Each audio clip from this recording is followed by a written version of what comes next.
¿Qué tal amigos? ¿Cómo están? Sean bienvenidos a un episodio más de La Charlagua. El día de hoy me acompañan como siempre mis compañeros y amigos Jorge Cuevas Ferrer. ¿Qué tal Isra, Rafa? Un gusto de verlos de nuevo por este lado.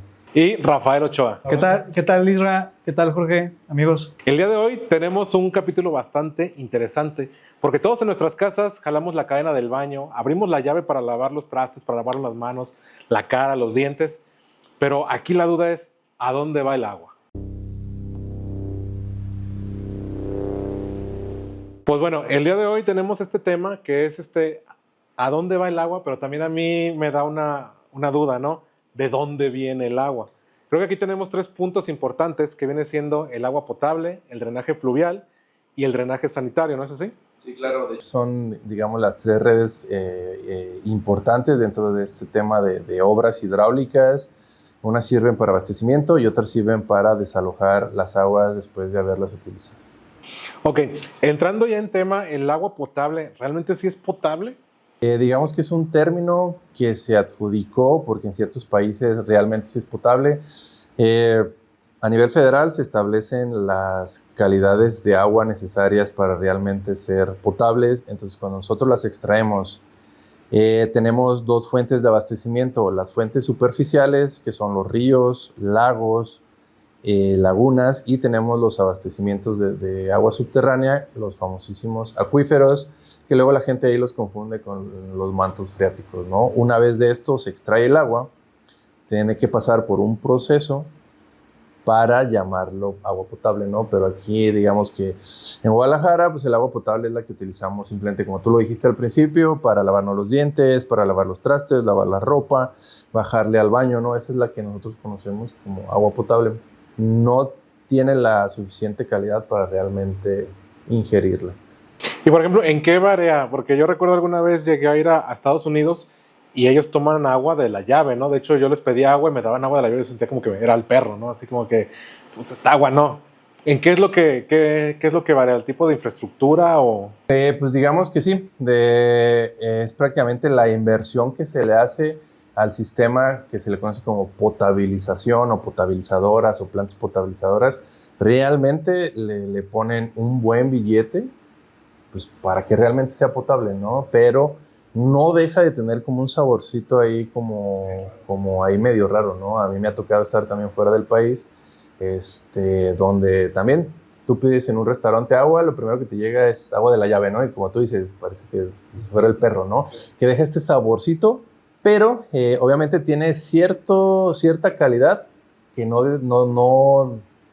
detonaría alguna enfermedad en tu organismo, ¿no? Digamos que, anécdota chistosa, cuando yo estuve en el extranjero, me costó un par de diarreas acostumbrarme al agua de la llave, ¿no? Porque aquí en México tenemos esta idea de que si tomamos agua de la llave, pues es una diarrea segura, ¿no? Entonces, esta parte de que sí le invierten en la infraestructura para que tú puedas llegar y con toda seguridad, abra la llave, te sirvas agua y adelante, ¿no? Y hay mucha gente que lo utiliza para cocinar, no sé si sabías. Como dicen que la van a hervir, al pasar a ese proceso de calentar el agua, se muere la mayoría de bacterias, ¿no? Pero es también un mito que ahí se tiene, pero mucha gente también lo que utiliza es comprar agua rellenada para cocinar y una agua embotellada de una cierta marca para beberla. ¿Y de dónde viene esta agua, del agua potable, digamos, de aquí de México?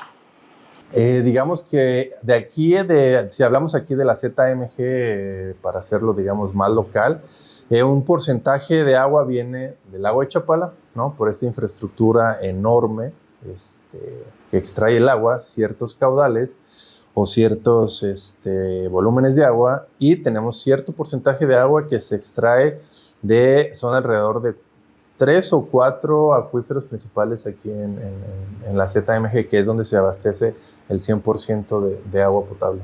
¿Y cuál es el proceso de potabilizar el agua?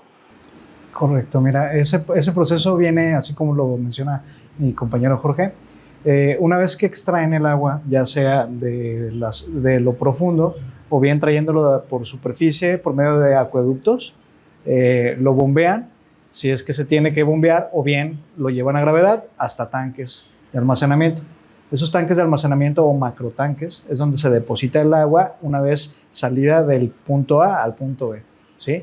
Ya estando ahí, se les otorga un proceso de potabilización que puede ser variable. Las plantas potabilizadoras, grandes plantas potabilizadoras aquí en Guadalajara, por ejemplo, hay una muy grande en San Gaspar, allá para Tonalá. Llega el agua que viene de la presa Calderón, llega a gravedad directamente de la presa, e ingresa ahí a la potabilizadora, y después de ahí se trata, se potabiliza, hasta que después ya la mandan a toda la población.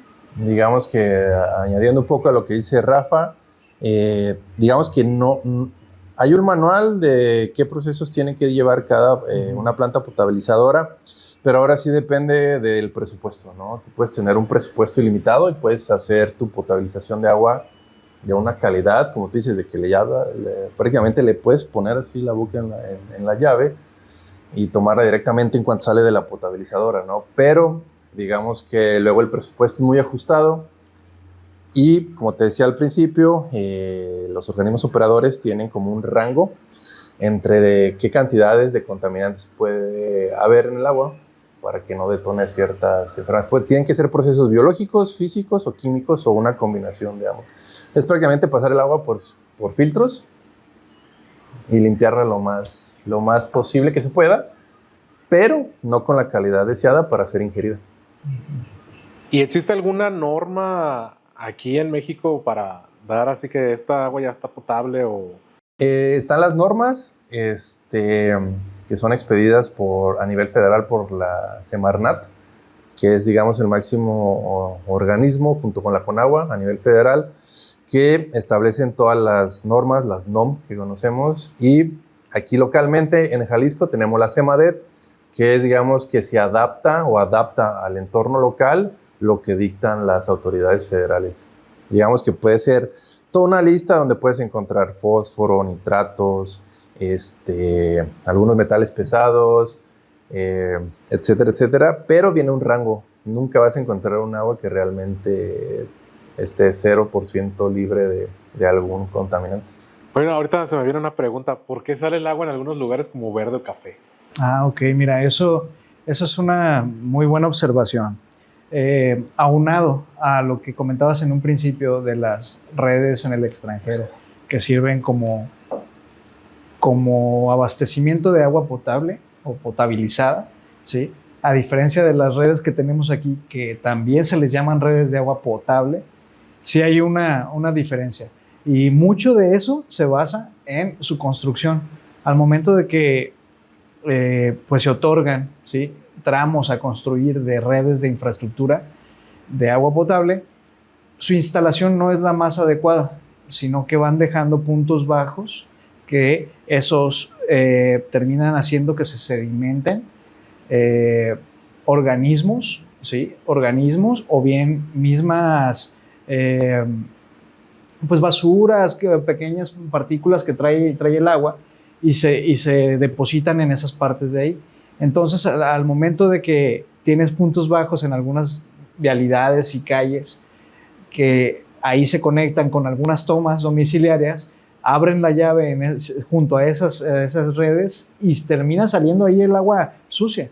Entonces piensan que toda el agua que viene desde la potabilizadora pues está sucia, siendo que no, o sea, siendo que ya desde la potabilizadora parte con un grado, unos procesos de potabilización con parámetros requeridos, pero se van sedimentando algunas bacterias, se van sedimentando algunos microorganismos en esos puntos bajos, o bien vicios en algunas cajas de válvulas donde las válvulas están abiertas o ya entra en contacto el exterior con el agua potable de esas mismas redes y pues se terminan ensuciando y al fin y al cabo se hace más bacterias que llegan a esos puntos bajos y terminan saliendo por los grifos de las casas de habitación y la gente pues se queja, es que el agua pues viene sucia. Cuando hay mantenimientos, digámoslo así, un ejemplo, ¿no? Hacen un mantenimiento de una red, cierran las válvulas y pues terminan ahí depositadas muchas de los sedimentos de las tuberías y al momento de abrirlas, todas las cosas que están alrededor de esas cajas donde cerraron pues se llenan de esos sedimentos que duraron durante la construcción y pues se terminan llenando todas las casas con sus tuberías de esas suciedad, llamémoslo de alguna forma. Y recuerda que digamos que siempre hay gente buscando áreas de oportunidad, ¿no? Entonces, hay ciertas compañías de cisternas y de tinacos, pues que aprovechó esta área de oportunidad y te vende un filtro que lo pones antes de la llegada al tinaco, pero también la gente piensa que lo tiene que dejar de por vida, ¿no? O sea, ese filtro hay que estarse cambiando. ¿Por qué? Porque ese filtro, lo que me ha tocado ver, pues es que tiene material, pues que está reteniendo las bacterias. Es como el ejemplo ¿cómo se llama? De una pecera, ¿no? Pasa el agua por ciertos materiales filtrantes, pero ¿qué pasa a la pecera? Tienes que darle su mantenimiento, ¿no? Entonces, este filtro también hay que estar cambiándolo constantemente, pues para evitar pues, que el agua entre como salga, ¿no? Y luego también hay compañías que luego te toca ver en redes sociales que se ofrecen para limpiarte el tinaco, desinfectártelo, porque dan esta mal aspecto, ¿no? Que abres tu tinaco y ves el agua prácticamente como chocolate, ¿no? Sí. Pero es parte de todo un proceso que viene desde la extracción del agua, que pasa por la potabilizadora, como dice Rafa, los puntos bajos, las cajas de válvulas abiertas y toda una serie de acontecimientos que produce que prácticamente le abras y parezca chocolate, ¿no?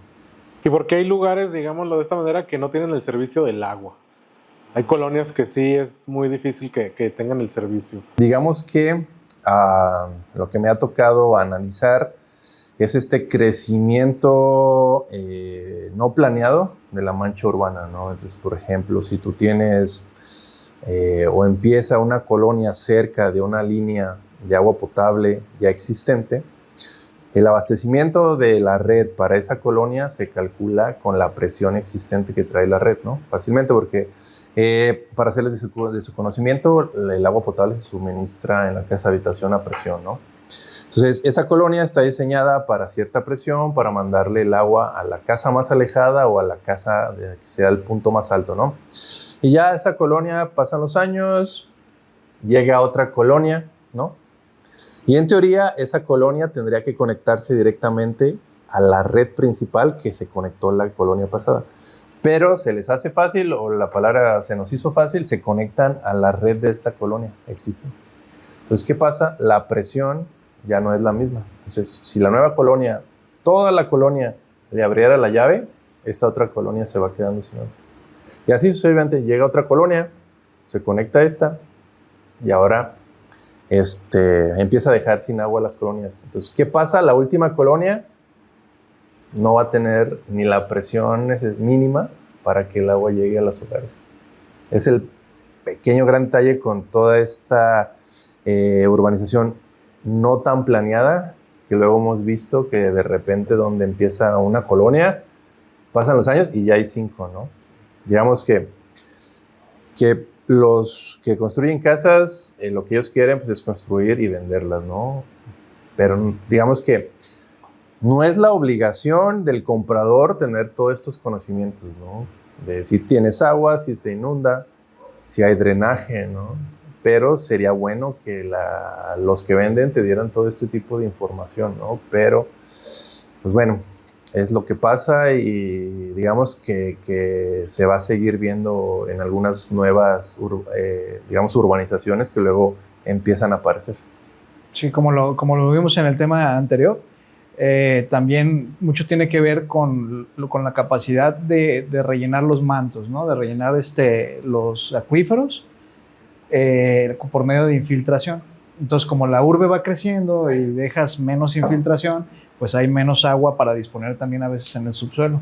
Entonces, crecen urbes donde no hay agua bajo el subsuelo y pues se quedan con escasez. Entonces, un caso muy particular, sería muy fácil de ver, es en Tlajomulco.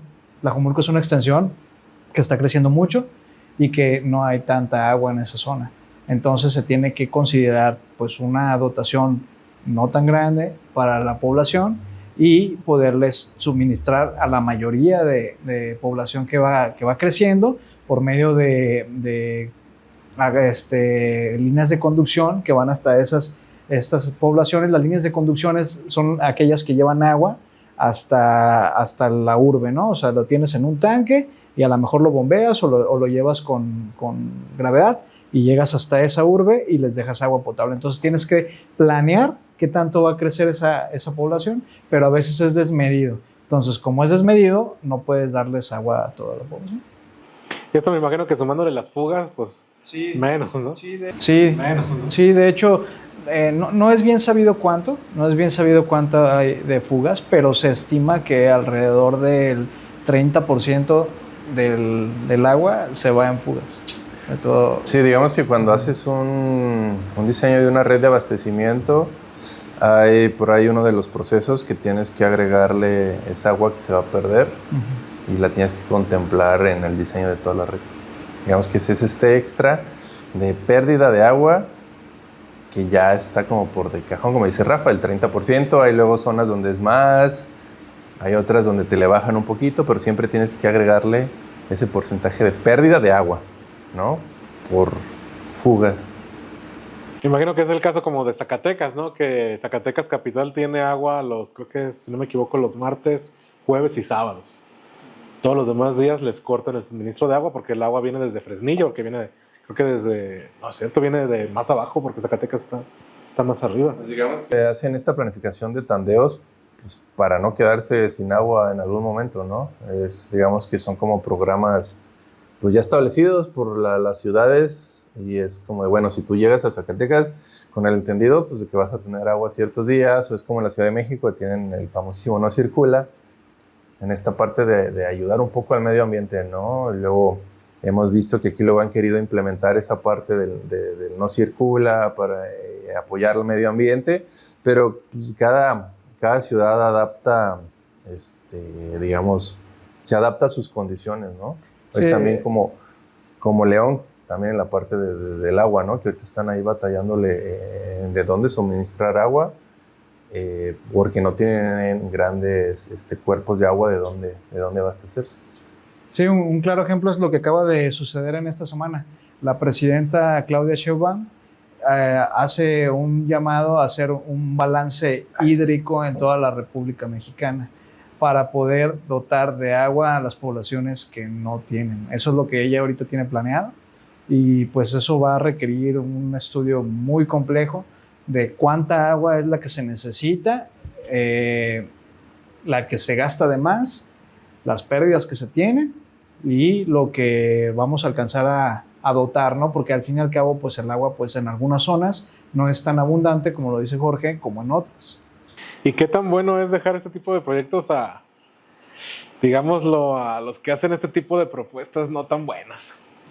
No, todo tiene que ser bajo un análisis, todo tiene que tener un análisis y todo lo que sea en pro del beneficio de la población, yo creo que es adecuado. O sea, esto que yo escuché de la presidenta a mí se me hace adecuado. ¿Por qué? Porque si no lo analizas de cierta manera, y así como dice mi compañero Jorge, que de repente hay otra colonia más, ¿y cuántos son? No, pues 10,000 habitantes que tú ni siquiera tenías planificado. O sea, sí hay un plan, se hace un plan, pero a veces la población crece exponencialmente, que deja fuera tu plan de, a lo mejor dices, no, pues 3 habitantes por casa, diciendo que a lo mejor hay hasta 10 en zonas un poco más marginadas, ¿no? Entonces, todo eso requiere mayor cantidad de agua.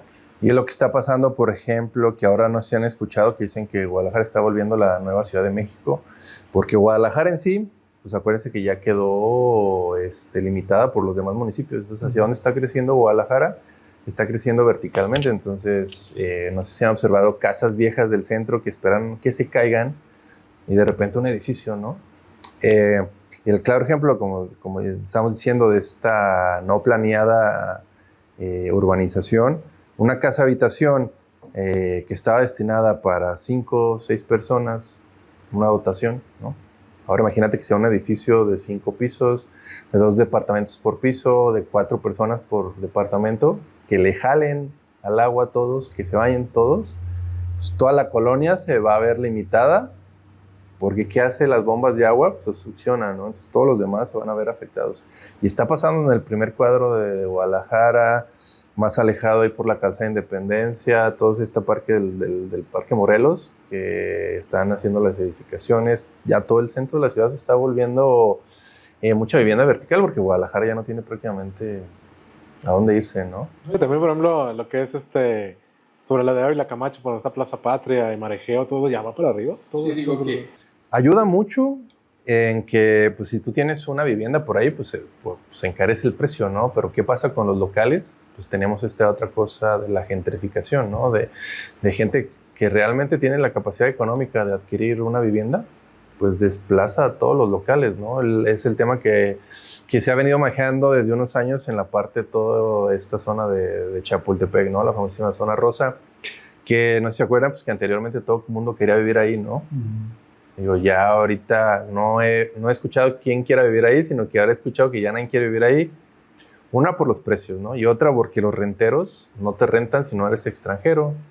Y ahora lo que he visto, se me hace muy chistoso, que ahora es la del Fresno, la que se está volviendo popular. Me ha tocado que voy a la del Fresno y digo, ¿qué está pasando? Y estos extranjeros están cruzando la de Washington para este lado, ¿no? Entonces, pues ya los precios en este crecimiento no planeado de la urbanización, ocasiona que los servicios también se encarezcan. Y por ejemplo, como ¿cuántos litros de agua en promedio consume un ser humano? Eso está normado. O sea, así como hablabas hace rato de normas, eso está normado. Depende. Cada organismo operador tiene su propio criterio. Como para poner un ejemplo, el organismo operador de Guadalajara, que en este caso es CIAPA y partes de Zapopan, ellos te piden que sea para 300 litros por habitante por día. ¿Qué quiere decir eso? Que un habitante va a tener un consumo máximo de agua en litros, 300 litros por día. Entonces también los almacenamientos, las cisternas, están calculadas para que durante un evento en la red pública donde el CIAPA no te pueda dar agua, tú tengas que tener almacenado esa cantidad por persona, por habitante por casa, máximo 5 habitantes por casa, por 2 días. O sea, digamos, si viven 5 personas, sería por 300 litros por habitante, por 2 días, y ese sería el almacenamiento que tiene que tener la casa para poder dotar de agua en caso de que no haya agua en la red, por algún mantenimiento. Así que es lo que se planea, ¿no? Y para agregar lo de Rafa, está demasiado chistoso que se siga manteniendo este tema de los niveles socioeconómicos. Entonces está muy normado, bajo, medio y alto. Y quiere decir que entre más poder socioeconómico tenga, más agua es posible que puedas usar, ¿no? Y entre el nivel sea más bajo, es menos, y es donde hay más densidad poblacional. ¿Qué quiere decir densidad poblacional? Pues que está destinado a una vivienda para más personas, ¿no? Entonces imagínate, más personas, menos agua, pero así está establecido desde la federación. La federación tiene eso, y aparte por el clima también es un factor que a veces determinan. En las zonas áridas necesitan más agua, en las zonas más frías les dan menos agua. Entonces esta parte del nivel socioeconómico está muy chistoso, ¿no? Porque luego pues, están bien marcadas en las normas bajo, medio y alto, pero luego hay quienes luego dicen, no, medio, bajo, medio, alto. No, la verdad es que sabemos que están muy marcados los 3 niveles, ¿no? Sí, quien ordena eso es la Conagua. La Conagua es el máximo organismo operador del agua en la República, pero los organismos operadores locales, como lo puede ser el sistema de agua potable de Tlajomulco, ellos también tienen su propia dotación, según a la densidad, porque allá las casas están hechas para otro tipo de nivel socioeconómico, ¿no? Entonces les dan una dotación menor. Digo, digamos el CIAPA, si tú vives en Zapopan, pues ahí pueden tener una dotación mayor. Sí, está muy chistoso eso de los niveles socioeconómicos, pero a la hora de la hora podemos encontrar casos de que ni los más altos a veces no tienen agua. Menos los de abajo, ¿no? Pero es establecido desde la Conagua, como dice Rafa, porque recuerda que todos los cuerpos de agua son propiedades de la nación. Entonces la Conagua es el máximo organismo regulador del agua, ¿no? Entonces, pues luego siempre está el dime y direte cuando el gobierno local y el federal no marchan con el mismo color del partido. Ahí están todavía las rencillas, ¿no? Bueno, si el agua sí está en tu estado, pero recuerda que quien dispone del agua pues es la federación, ¿no? Entonces ahí siempre están los dimes y diretes. Pues bueno. Eso es un tema, me imagino, ya del agua, que cómo llega a nuestras casas. Pero ahora el agua que cae del cielo. ¿Hay manera de recolectarla para usarla nosotros, o sí se recolecta y se usa? A ese tema se le llama drenaje pluvial. Son los colectores que se encargan de conducir y captar todo el agua producto de la lluvia, para después, posteriormente, descargarla a un cuerpo de agua, o bien a un arroyo, que al fin y al cabo el arroyo termina llegando o al mar o a otro cuerpo de agua, y del cuerpo de agua otra vez sale otro arroyo hasta que llega al mar, ¿no? Entonces eso se llama drenaje pluvial. ¿Y por qué es tan importante el drenaje pluvial aquí en la ciudad? Digamos que para añadir un poco, el drenaje pluvial junto con el drenaje sanitario se le conoce como drenaje o sistema de alcantarillado, ¿no? Luego lo derivan entre drenaje pluvial y drenaje sanitario. ¿Por qué? Porque todavía está establecido dentro de algunos libros que en ciertas zonas se hacía combinado, ¿no? El agua de lluvia con las aguas residuales, ¿no? Digamos que podemos encontrar alguna infraestructura dentro de la ZMG que así lo dispone, ¿no? ¿Dónde capta el agua de lluvia la ciudad? En las bocas de tormenta. ¿Cómo las conduce? Con tuberías. ¿Cómo hace cambios de dirección en el flujo del agua? A través de los pozos de visita. ¿Qué son los pozos de visita? No se puede, digamos que a simple vista no se pueden ver, pero si ustedes un día van por la calle y ven unos círculos o unas tapas de concreto o de fierro fundido, se pueden parar y si es que se lo permite el tráfico y pueden leer ahí, ¿no? Sistema de alcantarillado municipal. Quiere decir que si se destapa, viene ahí todas estas descargas, ya sea de agua residual o de agua de lluvia, ¿no? Entonces se trata de desalojar lo más pronto posible el agua de lluvia antes de que llegue otra tormenta, ¿no? Que el agua se capte, se conduzca y se deposite en un cuerpo de agua, o en este caso en una planta de tratamiento, para tener un tratamiento previo antes de dar la descarga, porque de nuevo, tanto como el agua potable, para las descargas, la Conagua también tiene establecido permisos y también una lista de contaminantes o de calidad de agua para descargar a los cuerpos de agua superficial. Oye, en este caso, por ejemplo, los famosísimos túneles de Guadalajara vendrían siendo parte de un drenaje pluvial. Porque me ha tocado estar abajo cuando empieza a llover y de repente así se llenan y corre el agua hacia los colomos. Sí, de hecho en la ciudad, así como lo menciona Jorge, hay muchos sistemas combinados que ya son los de antaño, ¿sí? Pueden tener a lo mejor 80 años, 60 años. Entonces antes, como la población era menor, ¿sí? se creía que la conducción más adecuada sería juntarlo el agua residual con el agua pluvial hasta después llevarlo y descargarlo en un arroyo. Ahora que crecemos y que se vienen las lluvias, ahora ya han cambiado tan extremas y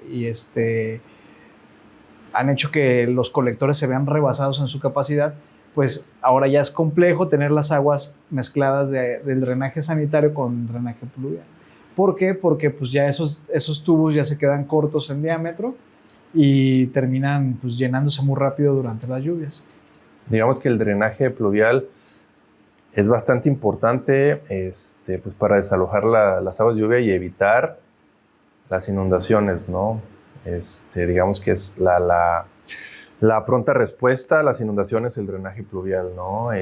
También tiene, digamos, su ciencia diseñar una red de drenaje pluvial para poder desalojar el agua que se alcanza a acumular en las calles. Todo tiene, digamos, su chiste. Desde el diseño de las calles, puedes tener las calles diseñadas que cae el agua y se va hacia un lado, se parte la cantidad de agua en dos, ¿no?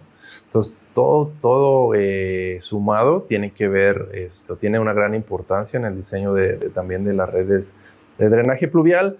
Y podemos observar en otras ciudades que luego utilizan cierta agua para captarla, para reutilizarla, para retenerla, digamos, para mitigar un poco la descarga de los colectores, ¿no? Mientras el colector está descargando, el agua se está reteniendo.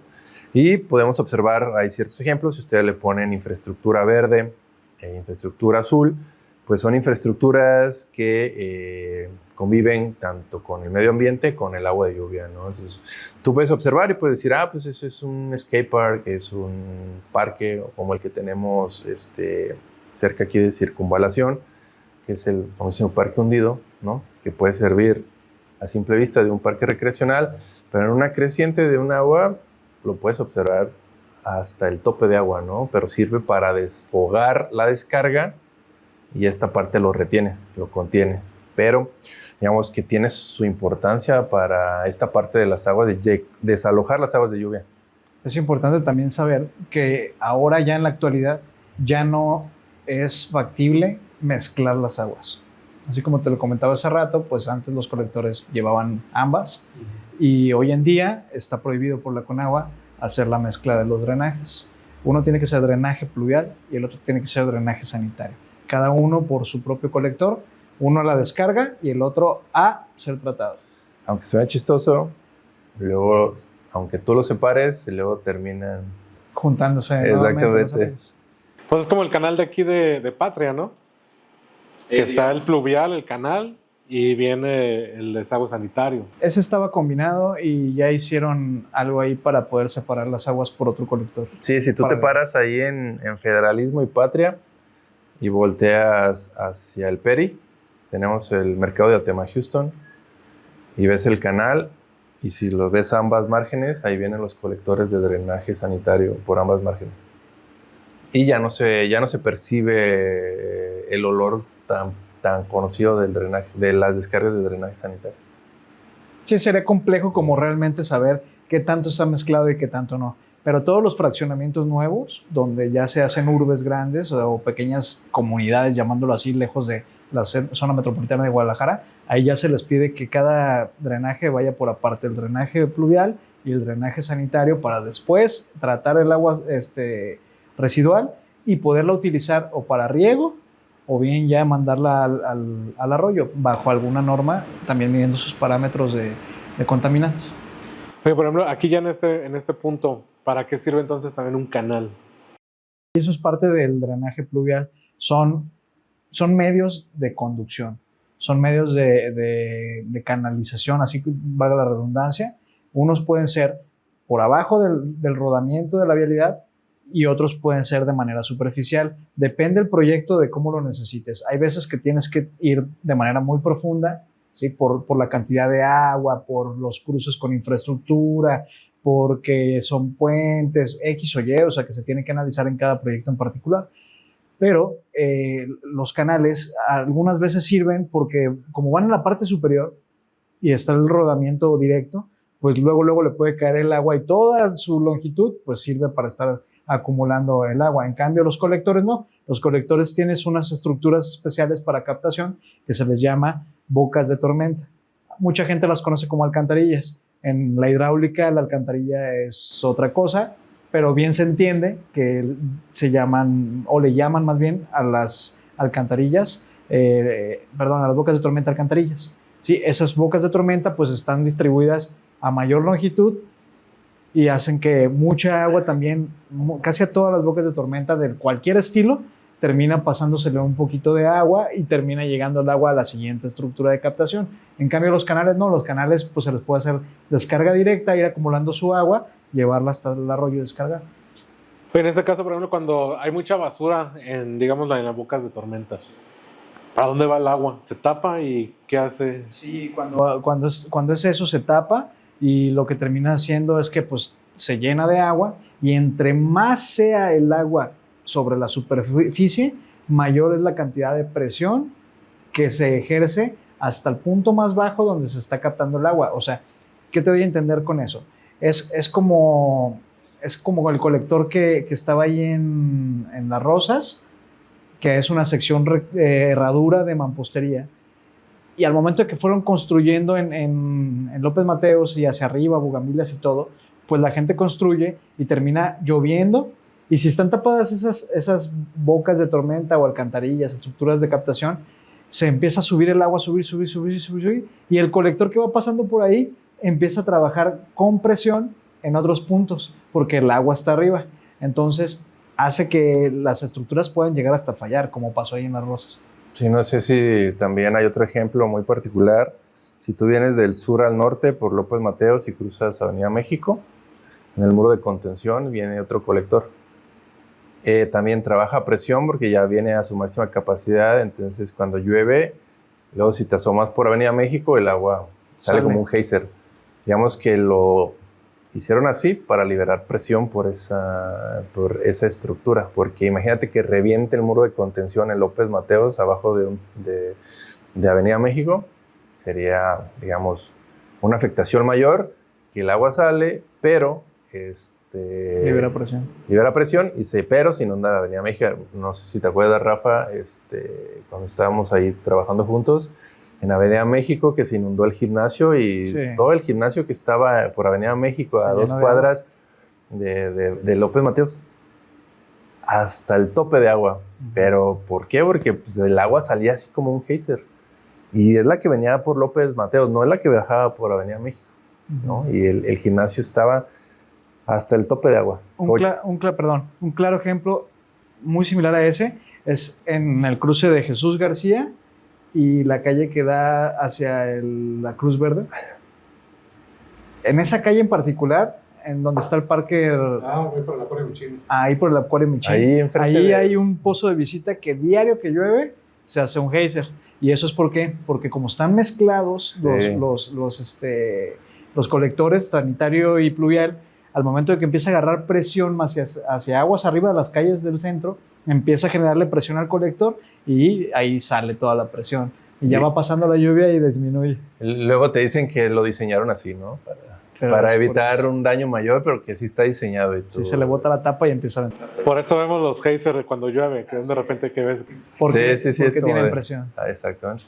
Bueno, ahora ya entrando en el tema del drenaje sanitario.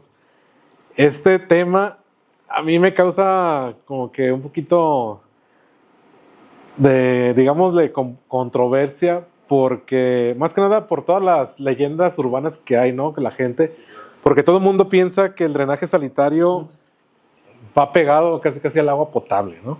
Okay. ¿Esto es cierto? El organismo operador local tiene establecido también sus lineamientos o manuales, cierto diagrama donde el drenaje sanitario o la tubería o el colector que va del drenaje sanitario tiene que ir a la mitad de la calle. Ya sea hacia la derecha o hacia la izquierda, pero lo más pegado al machuelo, tiene que ir el agua potable. Y en un espacio que quede, ya sea del lado derecho o del lado izquierdo, depende de cómo acomodar una estructura de agua potable, va el drenaje pluvial. Entonces, por la calle corren las 3 líneas. Inclusive, hay casos que el agua potable corre por las 2 márgenes de la calle. Entonces, es 2 líneas de agua potable, al centro la del sanitario y por un espacio que quede el pluvial. ¿Por qué el pluvial va más abajo? Por las dimensiones de todo este volumen de agua que puede llegar a conducir, ¿no? El drenaje sanitario está establecido también por normas que es un porcentaje del agua destinada al agua potable. Aquí en el organismo operador local nos establece que el 80% de la dotación del agua potable es para el diseño de la red de drenaje sanitario. Es de ley.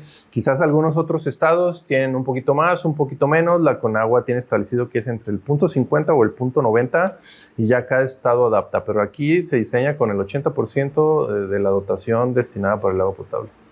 Ok, sí, porque ya no, yo digo, ahora sí que voy a sonar como de esas viejitas, ¿no? Arrabaleras que echan pleito. Sí, hay mucha gente que dice, no, es que aquí en México, pero pues, es que no se puede. ¿Qué es lo que trae el drenaje sanitario?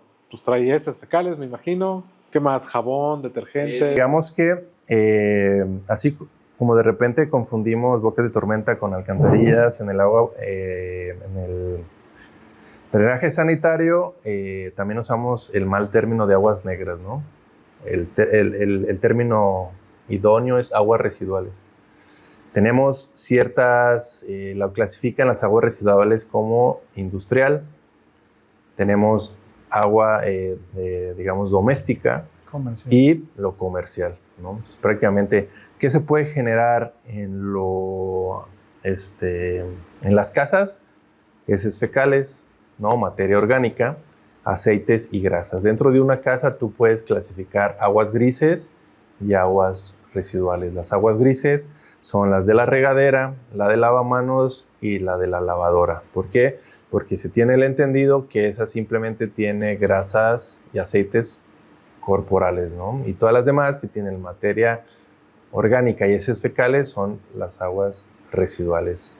Digamos que que ahora sí, si tu presupuesto te da para separarlas, porque las aguas grises con una simple trampa de grasa las puedes reusar para regar o hacer una línea para tu baño, ¿no? Para que le bajes. Pero, pues desafortunadamente todo va a la línea y pues hay muchas industrias que ya quedaron dentro de la mancha urbana, ¿no?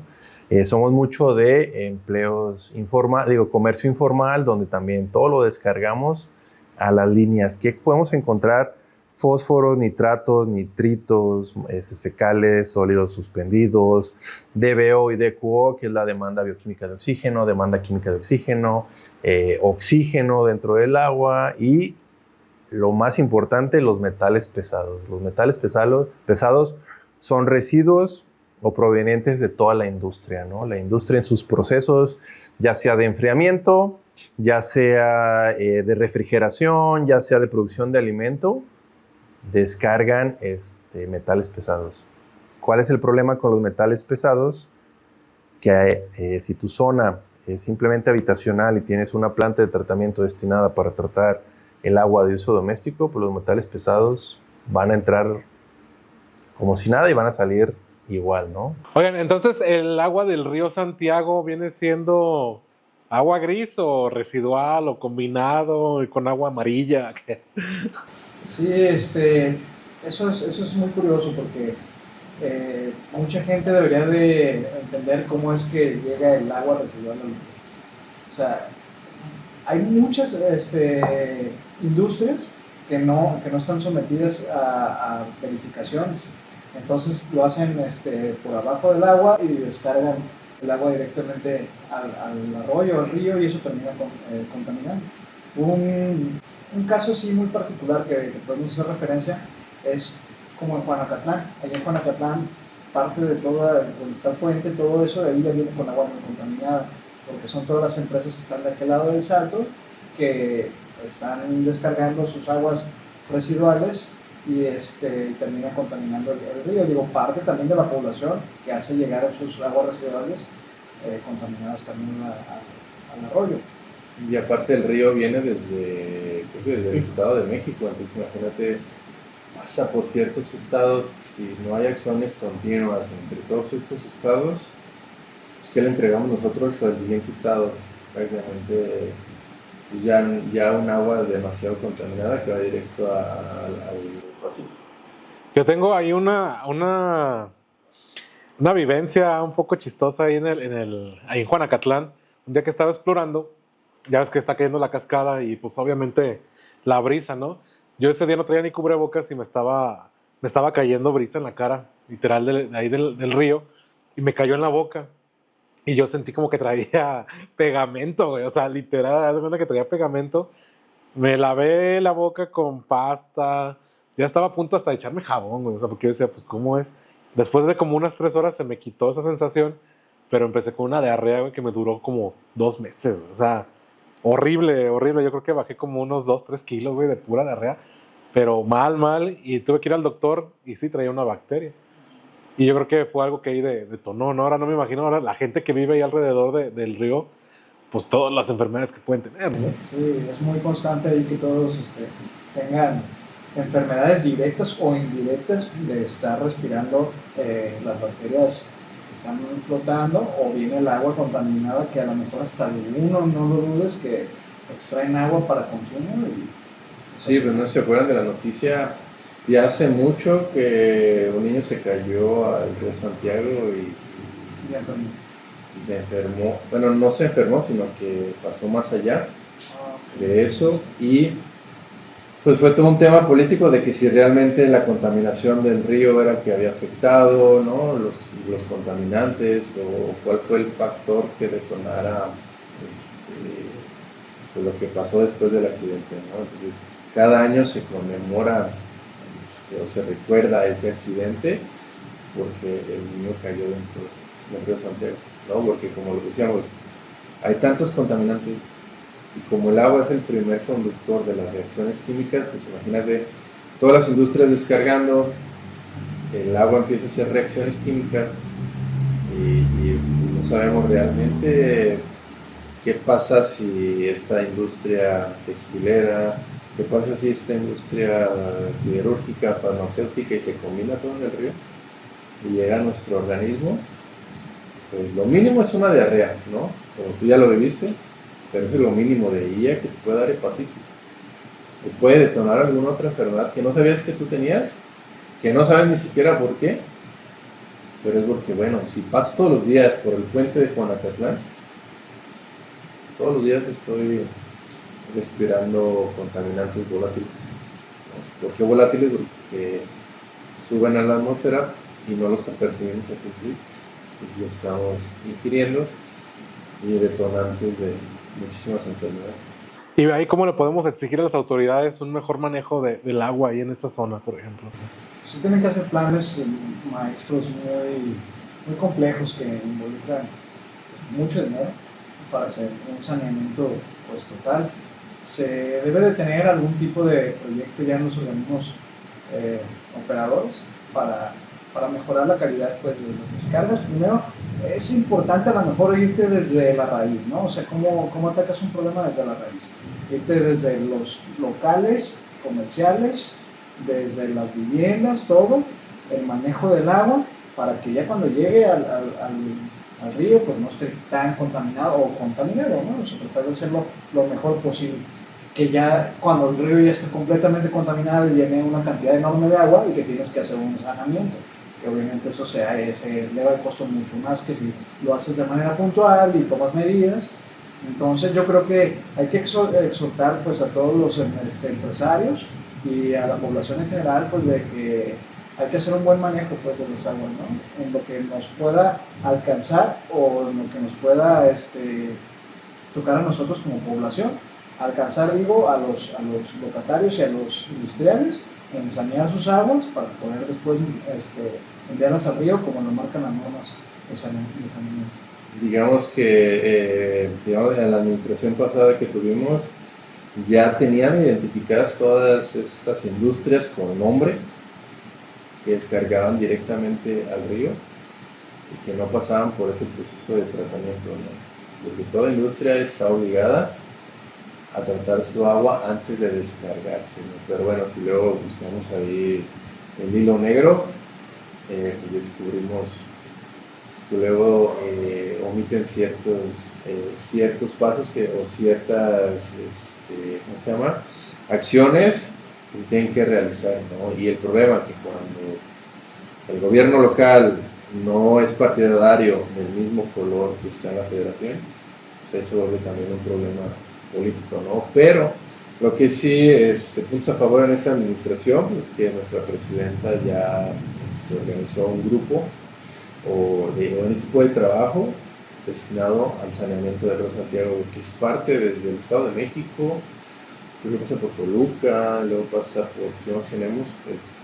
Querétaro, Morelia, y digo Michoacán, Jalisco, ¿no? Y luego nosotros se lo aventamos ahí al siguiente estado, y es una acción continua, ¿no? Porque no se vale que nomás en Jalisco es donde se trate de hacer algo, pero pues si ya viene con una contaminación, digamos, a un 100%, pues por más que hagamos acciones aquí en Jalisco, pues es imposible, ¿no?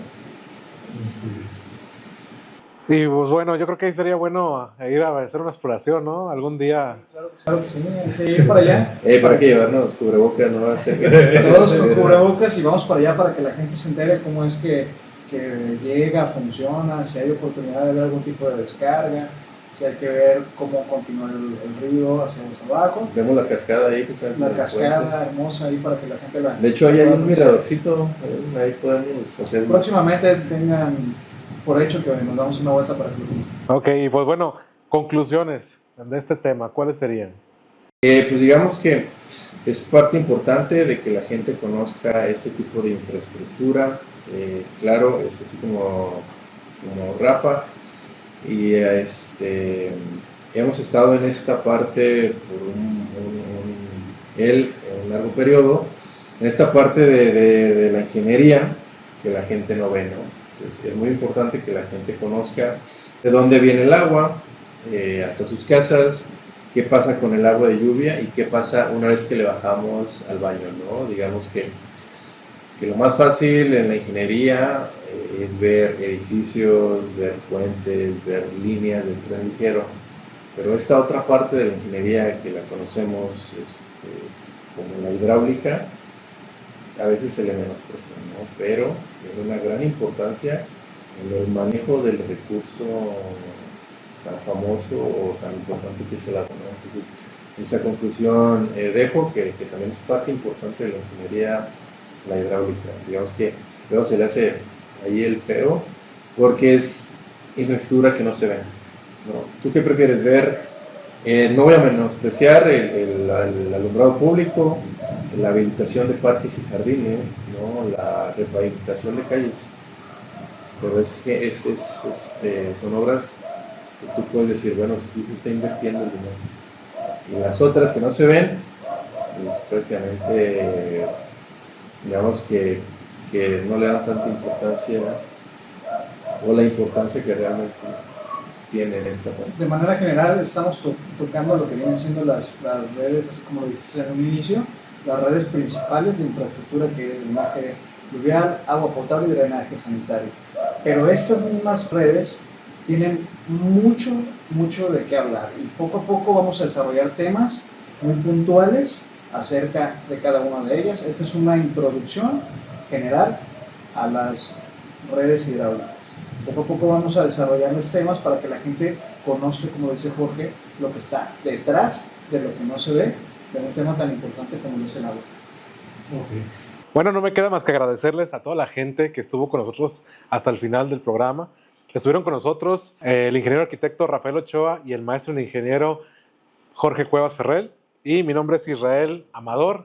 Nos estamos viendo en un siguiente episodio, que tenemos un tema bueno, ¿no? Para el siguiente, que viene siendo ahora sí que el granizo, ¿no? Porque ¿qué es lo que pasa con los colectores cuando graniza? El granizo de manera extrema. De hecho, hablando de granizo, pues ahí viene, ¿no? Como que se escucha. Pero pues bueno, pues muchísimas gracias. Nos estamos viendo en una siguiente emisión. Hasta la próxima.